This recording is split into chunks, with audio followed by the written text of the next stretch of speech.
Welcome to the Judgment Free Zone. You've downloaded the Alcohol Free Marriage Podcast, episode 35 for January 3rd, 2023. Now adjust the volume control so that the sound can be heard in all parts of the room. Recorded live from the cornfields of Central Illinois, you're listening to the Alcohol Free Marriage Podcast with Matt and Amy.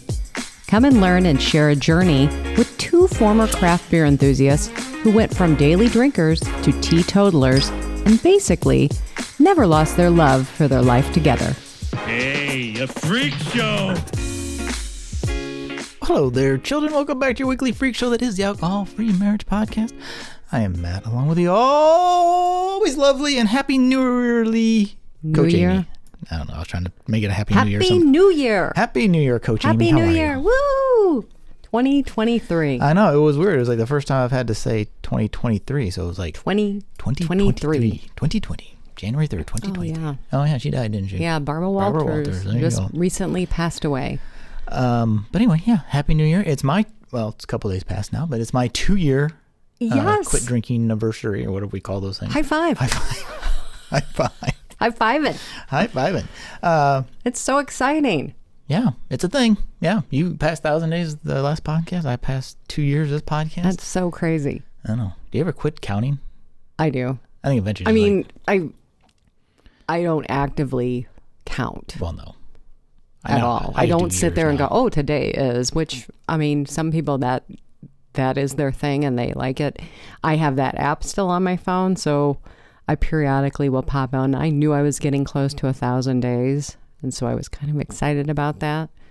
But when you quit on January, that's a good thing, kids. You quit at the beginning of the year, it's easy to keep track. The only thing I like to go look at is the dollars saved. Oh gosh, no kidding.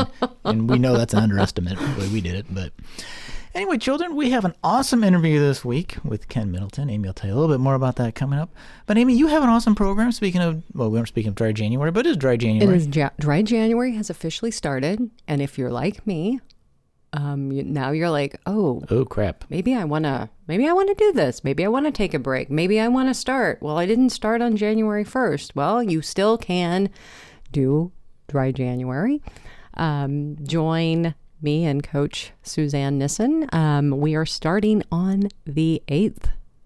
So this upcoming Sunday, we're really excited about it. It's the Alcohol-Free Spirit Experiment. It is a 6-week program, and we have extended our $100 off until January 4th. So if you thought you missed it, you have not. Please join us. We're just going to take you in and do really kind of a deep dive into all the thoughts and beliefs that we have around alcohol. We're going to also be kind of looking at our relationship as well with God and how alcohol fits in with that, and that's really about it. Check it out at thealcoholfreespirit.com. Yeah, we're excited about it. It's going to be fun too. I mean, it's a heavy subject, but we're going to have fun. We want people to get in here.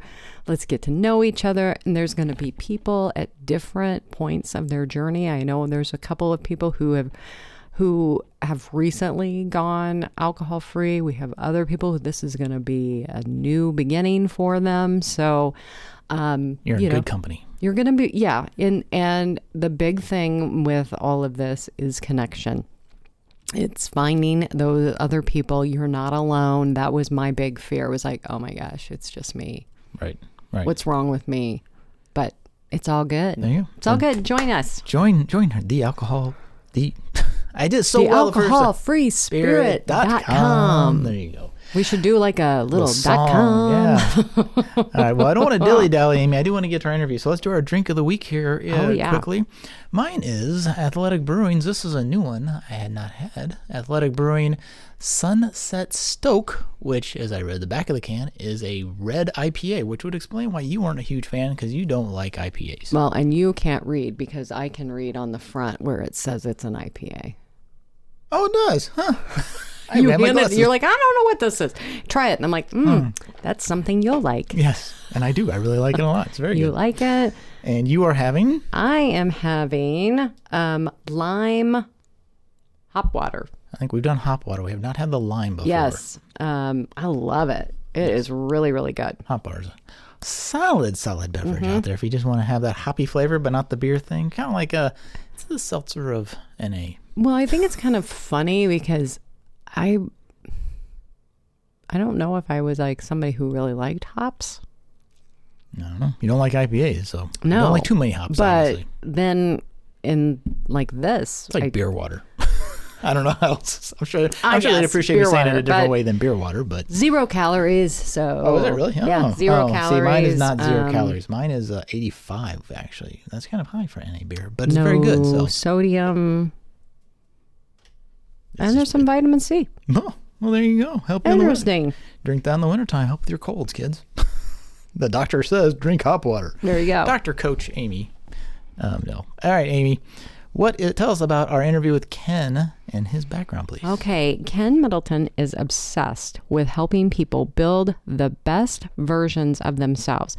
Ever since he experienced a tremendous turnaround in an entrepreneurial endeavor when he gave up alcohol on November 10th of 2018. His mission has been to help others realize alcohol is probably one thing that is holding them back from realizing all of their dreams. He started the Medium publication, and I think it's AINYF. AINYF. AINYF. I think so. AINYF. Alcohol. AINYF. Yeah, alcohol is not your friend. In May of 2020, for this reason, and is the author of a new book that is coming out called Bamboozled: How Alcohol Makes Fools of Us All, which exposes the subtle tactics and traps of the alcohol and the alcohol industry, while also giving the reader tools to overcome them. All right, well, let's get to the interview. I really think you're going to really enjoy this interview. Awesome. Let's get to it right now. Okay, well, thank you so much, Ken Middleton, for joining us today on the Alcohol Free Marriage podcast. We are so excited. You are doing so much. You're a writer. You're an author. You have a new book coming out called Bamboozled. So we're going to talk about that. But what I want to do is jump in and talk to you about your story. Tell us about you and what you're doing and how you got to the point you're at right now. That's definitely. Thanks for having me, Matt, Amy. Super excited. So my story, you said, what's your drinking career? So I was, I guess, quintessential drinker, started in college, never drank in high school, which I always felt I was super lucky because there's a lot of stats around when you drink younger, how much it affects you harder. But I drank in high school, and it was in college, the story was very much similar to why I named my publication what I did. AINYF, alcohol is not your friend, because when I drink, alcohol was my best friend. And what that meant was I was the type of kid, I wasn't shy at all by any capacity, but I was a little anxious, like most people are. And I was anxious in certain situations. And when you're in college and you're around people that you don't know, people of the opposite sex in my situation, I just got nervous, and I wasn't that great around females, and alcohol was that great thing that was like, hey man, drink this, you'll loosen up and things will be better for you. And lo and behold, it wasn't just a little bit better, it was a lot better. And I tell people, man, the reason my life, or I think I got to the point in which I quit drinking, and it was rather challenging for me over time, because my life wasn't bad. Because of alcohol, it was so good. I mean, I enjoyed it. So I drank through college. I graduated college, and just had a lifestyle in which I waited tables for. I taught high school English for 2 years, so that was a time I didn't drink as much. But after that, when I realized teaching wasn't for me, I waited tables for 2 years. And I don't know if you guys have ever seen the movie Waiting before, but it is really exactly like that. It's a great movie, so you guys should watch it at one night. It's a comedy. It's really good. But it's like that. And what that means is it's a night lifestyle. Like, you work during the day, you make a lot of money, and then at night you're out hitting the streets, you're out in the town.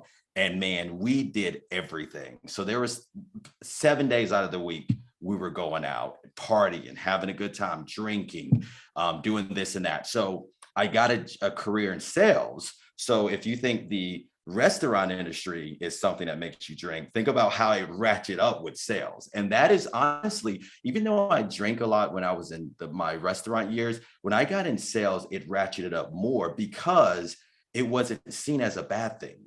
My goal was take my customers out, schmooze them, have a good time with them. And my peers were doing the same thing. Happy hours every other day or every day.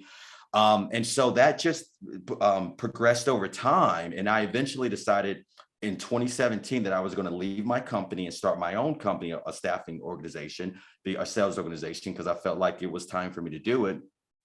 And so I stopped, I left my company and I started working for myself. And I wasn't doing that great. That's just the reality of it. I was trying to, but it was really, really hard if you run your own business. And as I was sharing before the podcast, the way I stopped drinking was very fortuitous. I had been running my own business for a year. It hadn't been about 18 months at that time. It wasn't doing great, but it wasn't doing terrible. I was probably working 80, 90 hours a week. It just wasn't making any money. And I told my wife that morning when we woke up from a night that we had been out, I said, I'm gonna take a break from drinking because my life was great. We enjoyed it. We had a great time together. Me and my wife, just like you and Matt you two enjoyed, like it was our thing. Like we love drinking. We love partying together. Like it was 100% our thing. So when I told her that I was going to do it, luckily she was like, hey, you know what? I'll do it with you. I felt like we were probably drinking a little too much, or maybe it's getting a little out of hand. Let's do it together. And that was because I didn't want to go back to corporate America before I could say I had given it 100%. And I always knew it wasn't like, and I said this the other day on the podcast I was on, it wasn't that I didn't think I could function from drinking. I always knew I was functioning at 70, 80%, but I was just one of those people that I was so hardcore in my belief in myself that I always felt like my 70, 80% was other people's 100%. So I was going to be okay. I always knew that alcohol was holding me back, but I still think I was better than other people because I knew that I was great. In my mind it was, but I said, let me give it 100%. I don't want anything holding me back. And so the next day I was like, all right, take a break. And I made more money in the next 3 months from not drinking than I had made the previous 9 months completely from the beginning of the year. And when that happened, I was like, okay, there has to be something to this. And just like you, Amy, you had that euphoric moment in your car.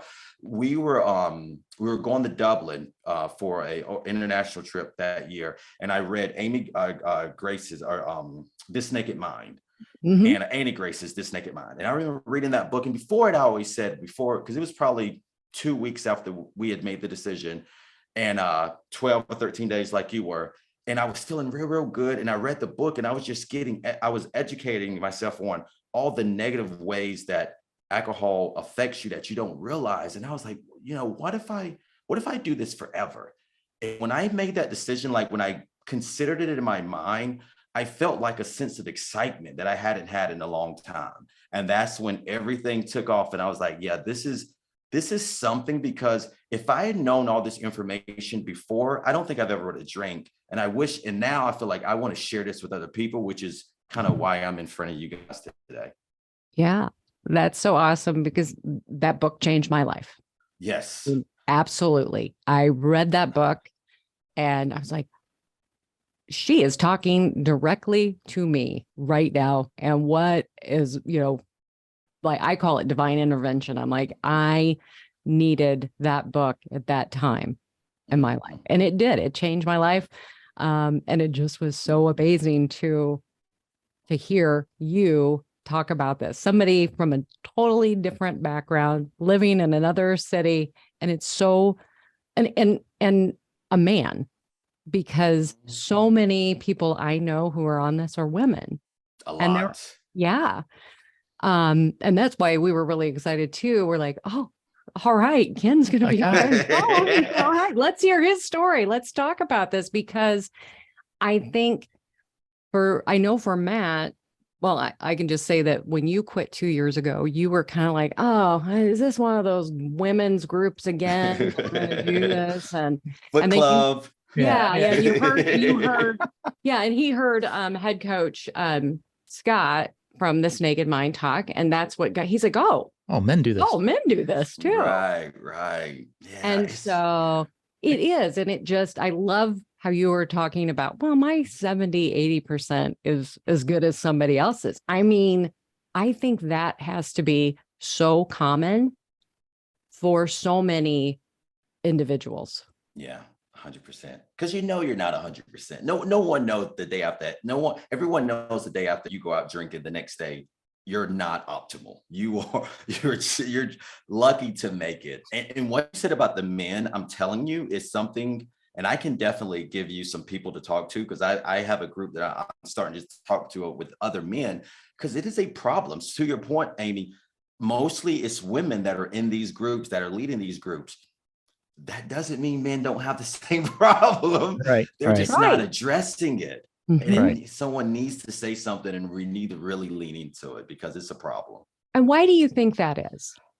I talked to a guy the other day, Jeff Graham, and I think it's around it, because we're actually going to talk about it soon. It's almost to the point of alcohol is alcohol the problem is the question you have, because we don't really think that's the problem. Alcohol is a symptom of the problem. Just like with everything, with most people, you use alcohol to cover up something that you're dealing with. And for men, it's the inability or the resistance to have emotional vulnerability. That's just how we are. We don't want to be introspective at times. We weren't taught that growing up. And when you talk about drinking, it makes it easy for you to tuck your feelings in, to close them away, to don't deal with the anxiety, just drink alcohol and overcome the anxiety, and not really take a moment to say, is this helping me or hurting me? And for men, unfortunately, because of social pressures, society, how it's men are put in certain situations in the past, or the prospect of construct of what you should be, a manly man, is something that a lot of guys just won't do. I think things are getting better, but we still have a long way to go. And you know what, you spoke right to me of everything I've thought of. That, how can I hang out with the guys and watch sports if I'm not drinking a beer? And there's so many manly things, that are tied to this drinking culture, the whiskeys, and you go on these beer tours and all, and if you don't do it, well, why aren't, and then you're like the outcast. I'm like, oh, I'm okay. I've been an outcast my whole life, but, and I appreciate, we did the podcast, I think, for the same reason you're doing a lot of things you are. It's like, get the information out there, yes. Right? Even if you're going to keep drinking, and Amy and I talk about this all the time, I don't care if you're going to drink, at least be educated when you do it. Know what you're doing, know what it's impacting, how it's impacting your life. If you still choose to do it, at least you've done it informed. Don't, as I did for many years, just blindly drink and just, what's the one movie that he goes, doesn't that bother you? No, I just ball it up and push it way down deep. Way down. I'm going to push it way down. Don't even worry about it. Yeah, listen. So I use the term alcohol conscious. I don't like the word sober. There's nothing wrong with the word sober, but my term is alcohol conscious. And your point is well made, Matt. It's not about, if you drink, you drink. I just want to make sure you're making a conscious decision to drink, and you understand what you're giving up. Just like if you eat the right type of foods, you're health conscious. Not drinking is deciding to be alcohol conscious, because you understand what you're trading in your future by making that decision. Right. And that's the approach Amy and I have taken the whole time. And I think that's part of the anti-grace approach of, we didn't quit drinking. We just choose not to drink. Right. If I have a beer in my fridge in the garage, if I want to go get it right now, I could. I don't, but I could. Right. And so I like that alcohol conscious kind of concept. Yeah. Yeah. Why don't you expand more on that too? Yeah. I mean, because the reason not to coin the term alcohol conscious is, I just started to hear every time I told people I didn't drink. So Matt, to your point, when you don't drink, all of your friends are like, hey, what's wrong with you? What's going on? Or, oh man, I didn't know your drinking was that bad. I had no idea. Are you okay? Like, I'm going to drink. Can I drink around you? Like, no, like I wasn't getting ready to sell my newborn for a Heineken. Like, I just decided that I didn't want to do it anymore. So I tell people all the time, and I actually start the book with this quote. If you are addicted and you need serious psychological like rehab help, this is not the book for you. I am not qualified for someone that's addicted to have a physiological independence on alcohol. I'm not. But if you understand that alcohol is not serving you, and you can tell that, you can operate better if you don't have it, that's me, because that's where I was. I was in a position where I knew that I could continue to drink for the next 5-10 years and probably be okay. But I know I can tell that there's so much better out there. And then, like I said, Annie Grace's book opened me up. The thing I loved about Annie's book and what I try to do with all my writing is, to your point, Matt, I just want you to be educated on all of the things that is happening to you and what can happen to you. In school, it always seems like we just learn a stratification of alcoholism. Either you drink and you're fine, or you're an alcoholic. There's no real in between. So if you're not an alcoholic, you're good. Right. That's not how it is. And there's a spectrum. And I tell people, I believe that if you keep drinking consistently, it is really, really hard not to get on that side of that spectrum when you don't have a problem. And I honestly, there's an age, I believe, that everyone, regardless of how much you drink, you should not drink at all, because the way your body changes, it becomes so much more of a negative effect for you. And I really push that in the book. Yep. Well, what is that age? I say 40, that it's all 38, sure. 42, whatever, right? But that 40 is the age. 40 is the age because if you look at the human body and how it changes once you get to that age, for some people, it could be a little younger. For some people, it can be a little older. A lot of things starts to happen. One, your body doesn't hold water the way it used to. It just does it naturally for whatever reason, and I don't know all the reasons behind it. Of course, how our body changes, but it doesn't hold water the way it used to. So when you drink, you get drunk a lot faster. That's why you will often see people that are a little older. You would wonder, like, they have a high tolerance. How do they get drunk really, really quick? Because their body, it hits them much faster, and they try to drink like they used to, and they can't drink that same amount. It's kind of weird how it works. The other part, and this is where it gets really, really dangerous when you talk about your future and health concerns, your liver just doesn't process as well as it used to.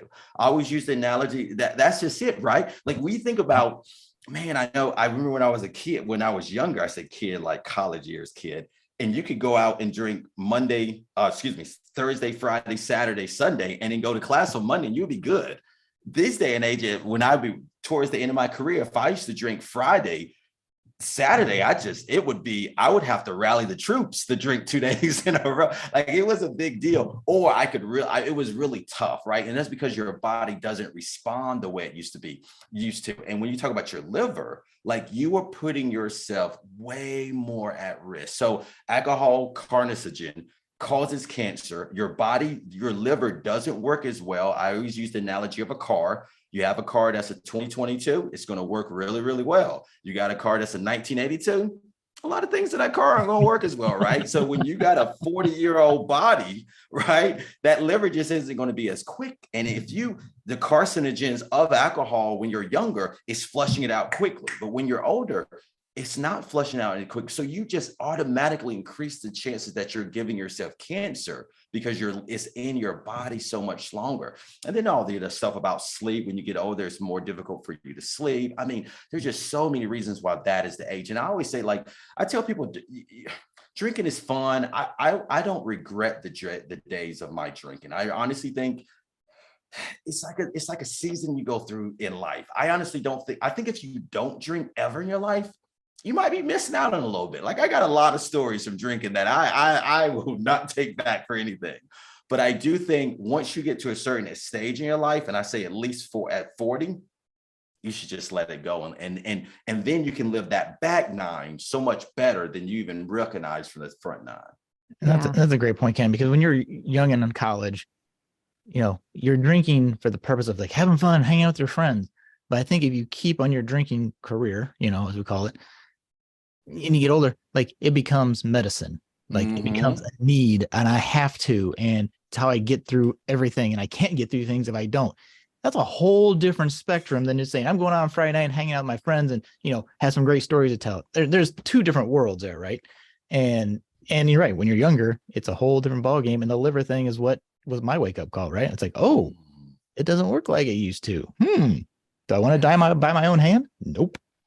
I'm telling you, it's insane. It's so insane. I think I love what you're saying with that too. The one thing that scares me a lot, though, is for women, is because of the breast cancer, the increase that it causes on women. I mean, there's a campaign called Drink Less for Your Breasts, and it talks about when you are younger and you're drinking, you are increasing your chance for breast cancer. Right. And so those are the things that, again, I just want people to be aware of, because now I'm at age 54 and we have both know people who have died.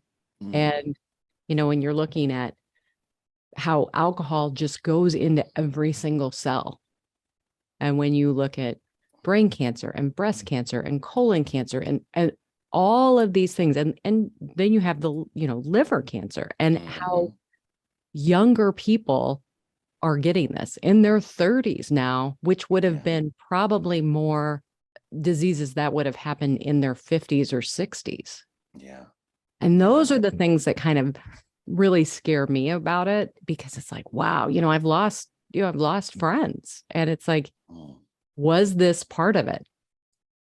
I mean, and the fact that we do not have labels. We do not have warning labels on alcohol. We have it on cigarettes.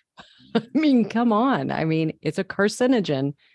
And, what are your thoughts on that? Like, why isn't that, I know why, but I mean, I get your take on it too. That's one of the things I really focus on in the book and in my writing, is around how the alcohol industry, I wrote an article recently saying the alcohol industry loves the concept of alcoholism, because it puts people in that bucket that only 13% of people in the world would say they fall into have an AUD, alcohol use disorder. And that's in the world. In the it's in the United States, 13% of people in the United States would say the AUD. In the world, it's about 1.4%. So that's 98.6% of people that think they don't have a problem with drinking, and they do. And that's just how it is. And if you look at the alcohol industry, why they're so genius is that, to your point, they put it everywhere, and that we don't notice it. So we talk about smoking and how there's the warning labels on smoking, but they, of course, made them do that 40 years ago. Before, it was everywhere and it was advertised, and they stopped doing that now in movies and stuff. But alcohol still does that. As far as in the movies, I tell people, if you take time and look at Hollywood, we are socially engineered from the ages of 5, 6, 7, and 8 that alcohol is what we're supposed to do when we're adults. That's just it. You see your parents do it. If you watch movies, PG rated movies that are for 12 and 13-year-olds, they have the kids sit down to have dinner, and both parents sit down, that the dad has a beer and the mom has a glass of wine. Now, I'm not saying that people don't drink wine and have beer at dinner, but everybody does this every night. Like, it's not real. Like, honestly, if you really look at the metrics, because I talk about this all the time, the percentage of people that 60% of people drink less than 2 drinks per week. 60% of people. It's not that many people that are drinking. It's 30% of people or more are drinking six or more drinks during the course of the week. But if you look at the movies, they make it seem like everybody is drinking that much, and it's just not real. I always tell people, do this experiment. Watch a movie or watch just shows, whatever, and watch how many times alcohol is brought into a scene. If you think about if that scene was in real life, would that really happen? Prime example, you always see the boss sitting behind his desk. Tom comes in. Hey, Tom, thanks for coming in. Let's talk about the Johnson's account. You want a glass of whiskey? Matt, has that ever happened to you in your entire life? I know. Amy, has that ever happened to you? Now, I will tell you, because I am older, and when I first got into, and when I got one of my first jobs, I remember going in and into a bank that I ended up working at later in life, and they had a bar. Oh, wow. In the executive's office. So things have changed. Wow. That's crazy. But that was probably 30 years ago in the 90s, early 90s. When they did the remodel, the bar was removed. It's gone. Yeah, exactly. So, but yeah, I mean, so I would have to say, yeah, but it was so weird. Yeah. I mean, but that's just the thing. Drink offered. But they make it seem like everybody does it everywhere. And it's just prevalent throughout society. So you learn it in everything we do. Kids' birthday parties, marriage engagement, baby showers, everything we do involves alcohol. And it's just something that needs to change. And I really try. It's going to be hard to change because you think about the smoking industry and how much work it took. But I really think there need to be a push to, I don't know if it's putting labels on things. I don't know if it's stopping for having it in so many movies. My wife and I always, I don't know if joke is the word, but we always notice how it seems that they're trying to make our kids drink much sooner. Like if you watch a lot of these shows on Netflix and these teenage shows, I don't know what your high school was like, but the show with I can't think of I think the name of it is Euphoria. That high school is a great, like, I don't know high schools that are doing the things they're doing in high schools, but they make it seem that way. So I think there needs to be a push of stop making it seem like everybody has to drink or everyone drinks. Do people drink? Yes, but not everyone. And I think that would be a place that we could really start. Yeah, I think that's a great idea because you're absolutely right. They are pushing it younger and younger and younger. And one of the things that really made me mad when I read Annie's book was based on the marketing.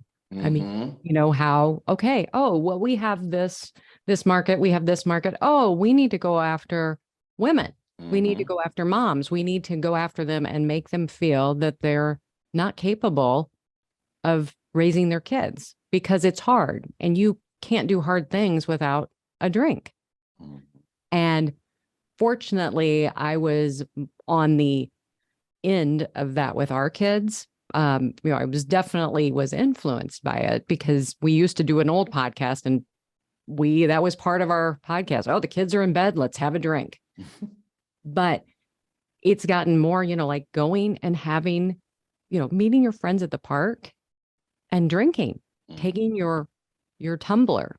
Yeah, why do you think those tumblers are so popular? They're half full of wine. I mean, that I think is the real scary thing is, and just like you said, we're trying to get those kids younger and younger. Well, then you've got mom who's stressed out. And this goes deep for me. I mean, when you're trying to have a kid and there's so many people who are suffering from infertility and all of this, and they're trying, and then they get this beautiful child.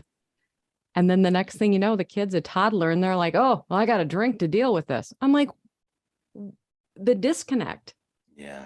So that's where I think I get really passionate and really angry at like there are people making money off of people suffering.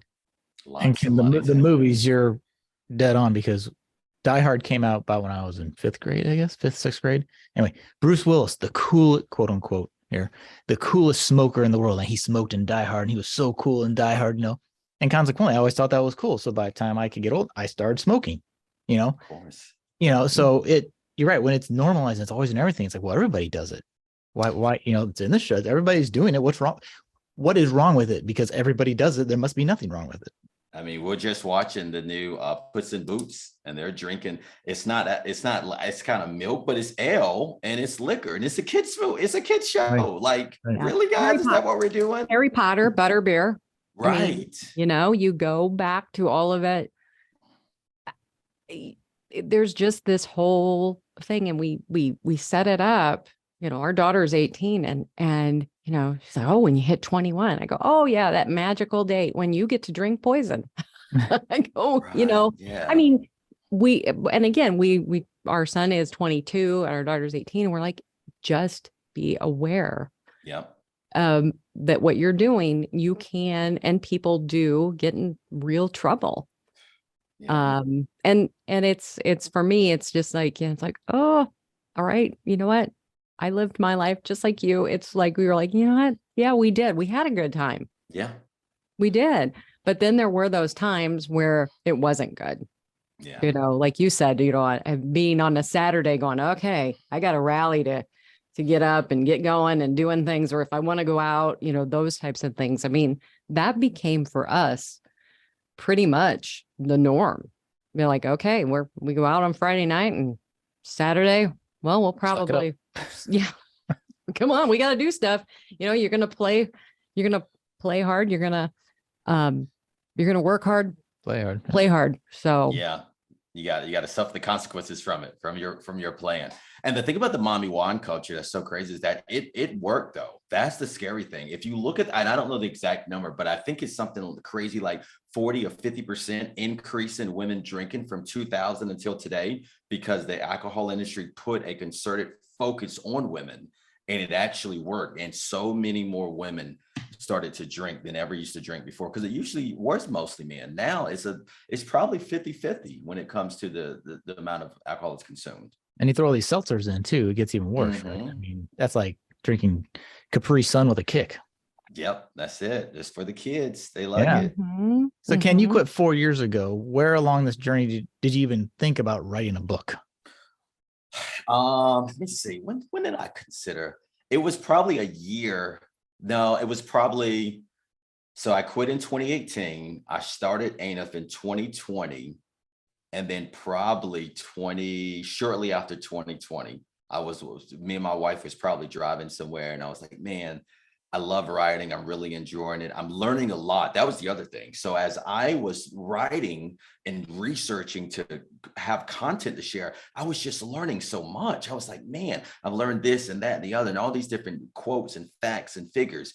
And I was like, man, I think it would be advantageous, because Annie Grace's book is amazing. I love Annie's book, but I think I just had a different slant on it that I wanted to share. And I said, probably about 2 years ago, Matt, is when I said, all right, we were riding in the car, and I said, how about this title, Bamboozled? And she was like, oh, I love that title. I was like, oh, there it is. The book will be written now, because that title is amazing. So I started writing it. I mean, I started thinking about it, putting my ideas on paper, like figuring out how to do it. And I actually started writing the book this year. I mean, 2022 now. I started January of 2022 is when I really sat down and put finger to keyboard and started typing. It took me about 6 months to write the book. Then it took me about 2 more months to revise it with my editor. And then now we're just through the final stages of getting everything squared away. Yeah. Well, give us kind of an overview. Who is this book for?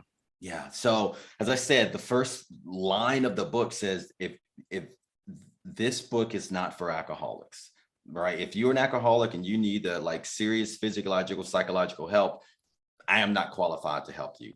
This book is for the individual who knows that there's a higher level inside of them that they haven't yet achieved. It's for someone who's pretty ambitious for the most part and hasn't yet seen the success that they feel like they're able to do, and know, or kind of thinking that if they maybe take alcohol out of their life, that they can achieve those things. It's for the person that life is okay, not bad, but they always know that things don't really work out. And oftentimes alcohol causes those things. Prime example, whenever my then girlfriend, now wife, used to argue, when we ever argued, it was always alcohol involved. We never argued if there wasn't alcohol involved. If I ever got into an issue or fight with my friends, it was always alcohol involved. If I ever had any issues, legal issues at work, always alcohol involved. So if you can find that there is a common denominator where even though your life is really good with alcohol, you can see enough negative things to make you question, should I be making this move, or should I be doing this consistently anymore? This book is for you. And so how the book flows is that we do a few things. One, we focus on educating the reader on all of the scientific data behind how alcohol is affecting your brain, your body, your emotions, your relationships, all of that. And we walk through each aspect of fitness, your mind, your cognitive recognition. We talk about relationships. We talk about finances. That's a big one, right? I mean, we've saved so much money over the last 4 years. It is crazy. And we really dive into that. And then for each of the different aspects of how your life can get better with alcohol, without alcohol, we tell a parable or story. And I like to think of it as a kind of like a Aesop's fables, if you will, like a story that teaches a lesson that shows how someone. And a lot of times I like to have two people where you have one person that or you have two people that start on the same trajectory, and you have both of them get to an inflection point of recognizing that alcohol probably might be something that isn't really helping them. You have one person that decides to get off the train, and you have the other person that stays on the alcohol train. And then you see where their lives end up and see what happens. And then from there, you can see how the decision is something long-term that can affect you.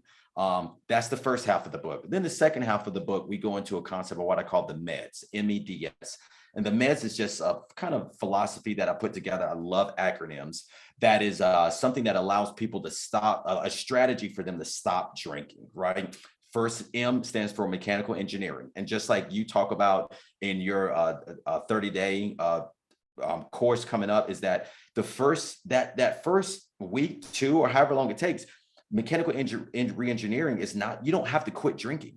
It's about just reading and educating yourself on what alcohol does to you. So we give you books and literature on things that you just need to read and digest and say, all right, is this happening? As you learn it, for the longest, when I used to wake up in the middle of the night, I did not connect it to alcohol. As crazy as that sounds, never connected it to the fact that I was drinking. I just thought it was just this weird phenomenon that always happened. And for whatever reason, never connected it to the fact that when I'm drinking. So it's about learning all of those things, seeing how they affect you, and then saying, man, this is real. I really know what's happening. I understand it. Next is exercise commitment. For me, I just think a lot of times your outer representation is a representation of how you're feeling internally. And the reason I like exercise, as I shared with you before, one of my second loves is fitness. And the two things. One, when you're exercising, it helps you free up some of that time you have, because you're going to have a lot of free time when you stop drinking. So it helps you kind of free up that time and have something to do. But then also it actually helps with cravings. Like, it has been scientifically proven, because as you know, dopamine is something that alcohol gives you, and it's hard to create the artificial spike of dopamine. But by exercising, you can create somewhat of a natural spike of dopamine that over time has been shown in studies to depress your cravings if you're someone that was alcohol dependent. So it makes it easier for you not to drink. Next is D, is diet improvement. And the reason I connected to is because exercise commitment, it helps you get the free your time, reduce cravings. But as far as losing, if you're someone that wants to lose weight or be in great shape, then if you don't have a good diet, you're hurting yourself. You're pulling on one side, and you're pulling on the other side, and you won't see the change out externally that you're having inside of you. And I just think it's important to have the change, to see the change externally that you're seeing internally. It's like that little bit of motivation. That's why I use diet improvement. And last is S, is success seeking. And for me, this is the most important step. And the reason I say success seeking is because I think when you quit drinking, you are giving yourself a gift that can really make you do some amazing things in life. And I think what some people do and why some people relapse is because, as with anything new, the first 2 months, 3 months, 6 months, it's amazing. It's like you're on this amazing trajectory and things are seeing great. You're seeing all this improvement. But with anything, I don't care how amazing it is, it just flatlines and it begins to feel like, okay, my life, it's not amazing. I feel good, but it's not like crazy good. It's all right. You know what? Could I go back and drink now? I feel like I got it under control. I could probably drink in moderation. Why don't I go back and have a little drink, because my life is okay, but it's not amazing. So what success seeking does is, you have to give yourself a large, a hardcore goal, like something that you want to accomplish that you know your previous alcohol conscious self couldn't do. And the reason for that is that when you stop drinking, cognitively, mentally, you have the ability with the way your synapses can now work that they couldn't work because of how alcohol dulled it, to do things that you could never do before. And you need to take advantage of that to be somewhat of an impetus for you to never go back to drinking. So prime example for me, my goal was to learn Korean. My wife is Korean. It was something I always wanted to learn. And I put that in place. So I started studying Korean, waking up, doing lessons, blah, blah, blah, blah, blah. So when I think about how hard it was for me to learn Korean, and I then used to think about how my head would bang and hurt and how hard it was to think spatially with alcohol, I know I couldn't go back to it. There's no way I could learn Korean and go back to drinking, because it's just a very hard thing. So success seeking is saying, what is it that you want to do that your previous self could in no way do? I don't care what the goal is, but some goal that makes you push yourself, makes you want to become a better version of yourself, that you know if you continually to hit that goal, you'll never go back to who you were before. You know you can't go back because you'll lose that goal. And that's why success seeking, it's like that North Star to keep you focused on the real prize. and just make, relapse can't be an option. That is awesome. I really like that success seeking, because you have that extra time. And I think that's where a lot of people slip up too. It's like, well, what do I do with my time? Well, if you plan for that, right? This is going to be my goal. And then I have that time. Well, I'm going to work on that goal. That's great. I love that. And that's one of the reasons that I wanted to start this podcast too.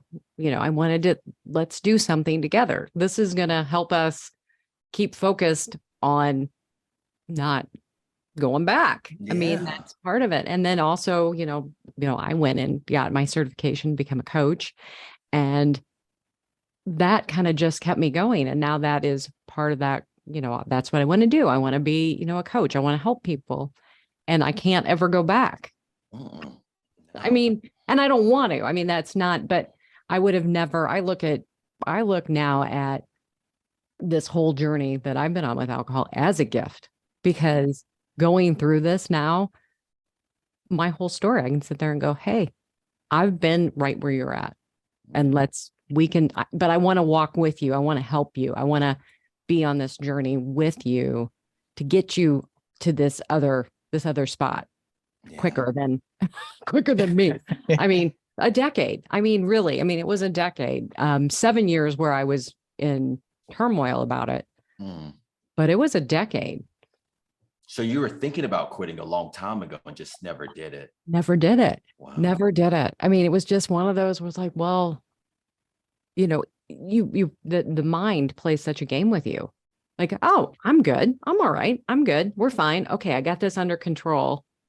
And then, as I've said before, it's like this Russian roulette. All of a sudden, everything's fine. And then boom, what happened there? Why did I drink that much? Why, those things. And it was so unpredictable. Yeah. And that's what I've found the further you go. And I love your thing, when you're right around 40, it really, that's when things kind of switched. And I love how you just said, I never put it together that I was waking up in the middle of the night. I blamed everything. All my problems was menopause. I'm going through menopause. Oh, this is why I can't do this. Oh, I don't feel as good. Well, it must be because I'm going through the change and all this stuff. All a lie. You went through the change for a really, really long time. Well, you do. But those are the things. It's like, wait a minute. You mean, and then when I got rid of alcohol, the hot flashes, all of those things that women go through, I'm like, hey guys, I got a secret to tell you. If you cut back on that booze, you're going to be able to sleep, and you're going to be able to, you might still have them, but they're not going to be the way they are right now. And it's amazing how people will still so tightly hang on to that. Like, oh, well, I couldn't do what you're doing. I got to hold on to that. I'm like, you can, I'm telling you. And that's where I love that, how you're talking about that success. Let's shoot for it. Let's shoot for that next level. The thing about it, and you guys will definitely probably experience this, because you have that 6 months where things are just going great, and you're just like, man, everything is fantastic. I feel like Superman, but then it levels off. And it feels like nothing's real, like you're the same. But the reality is you're still growing. The growth has just slowed a little bit. So giving yourself a long-term vision and goal, it makes you stay focused on knowing, even though I don't see the growth, I know it's still happening, and it compounds. And then eventually, just like before, you hit that 40 and it's a tipping point for the negative side, you'll hit a tipping point on your sobriety journey, alcohol conscious journey, that you're just like, oh man, like I use myself as example, anxiety. Natural person have anxiety in certain situations, people I don't know, how I dealt with it. I used to drink alcohol, like happy hours, things of that nature, meetups. And so when I stopped drinking, there was still about a 2-year period that I would go to these social events and still have the anxiety. It was still there. And I thought it was supposed to go away immediately. It didn't go away immediately. But eventually, all of a sudden, I got in one of these situations probably about 18 months ago, and I felt nothing. And it was, even though I felt like I wasn't growing, I was still growing, and I was still getting better, and I was still learning and growing, emotionally changing. And that's where like the success seeking allows you to like think long term, even though you don't see the change, you don't feel the change, the change is still happening, and you're still giving yourself a chance to do something great if you just stay focused on it. Awesome. Yeah, this is just so cool. I really am excited that your book's coming out. And when is your book coming out? So the digital version is going to be available in late February, early March, right? Late February, early March. So I'll make all the readers aware. And then in August is when the actual hard copy is going to come out. So everybody can, and it'll be everywhere, all bookstores, where all books are sold, it'll be available. Awesome. Great. And and where are other areas? Can you just kind of tell us where can everyone find you? Yeah. Because there's a lot of spots. Yeah. Well, so there is AINYF, of course. So AINYF is my medium publication. Alcohol is Not Your Friend. It's me and about 200 other writers who join that just writing about how they have learned how to stop drinking alcohol. So we're not professional writers, but they're just people that have a story to share and they want to help somebody out, which is what I love, right? You don't have to be anybody amazing. So AINYF is AINYF.com. Boom, you can do that. Then you can follow me, Ken M. Middleton, M as in Makimsy is my middle name, KenMMiddleton.com. That's my website. My blog is there. You can get access to any fitness stuff I have is there. And then the actual book, if you want to go and get on the list for the advanced reader's copy, when that comes out, I'll tell you about the digital version. I'm going to have a launch team if you're interested in being on my launch team, so you can get a free digital version and a signed copy by me when it comes out in August. That is Bamboozledbook.com. Bamboozledbook.com. That is awesome. Thank you so much. Well, you're forgetting the one main question. I always do this. Sorry. Go ahead and ask. You go ahead. What's your favorite NA drink? NA drink. So my go-to is probably going to be club soda with a splash of a raspberry, or cranberry, not raspberry, cranberry. Okay. So I love that used to too. be the drink. That's so good. So good. I got a little flavor. You got the little fizzle. And it's not a lot of calories. So right. Yep. Yeah, because if you are interested in fitness, they need to come and see you can choose on your website. Yeah, and I love that. I'm like, oh, okay, which one are you going to choose? I'm like, oh my gosh. I'm like, so I can't wait. I'm going to send this to our son too, because I think he would definitely enjoy your workout videos and different things like that too. So awesome. Yeah. Awesome. Well, thanks for being with us, Ken. We appreciate the time, and we will look forward to reading the book when it comes out. Awesome. Thank you so much, man. It's been fantastic. Thanks for having me, you too. Yeah. Happy New Year. Happy New Year to you. Well, thank you, Ken, for that awesome interview. I could have talked to him forever. I have my new BFF, my new guy, sober friend. There's so many ladies out there. It's nice to have a guy to hang out with. So maybe he and I can start a club or something. I don't know. Yeah, he has just so much out there. He's doing so many things. I mean, makes me look really lazy. I don't think I can't wait for his book. His book is his book's coming out. We're excited about that, and hopefully we will be getting the pre-launch. I don't know. I don't know all these publication terms. Anyways, we're really excited. We're going to put all of Ken's links in the show notes.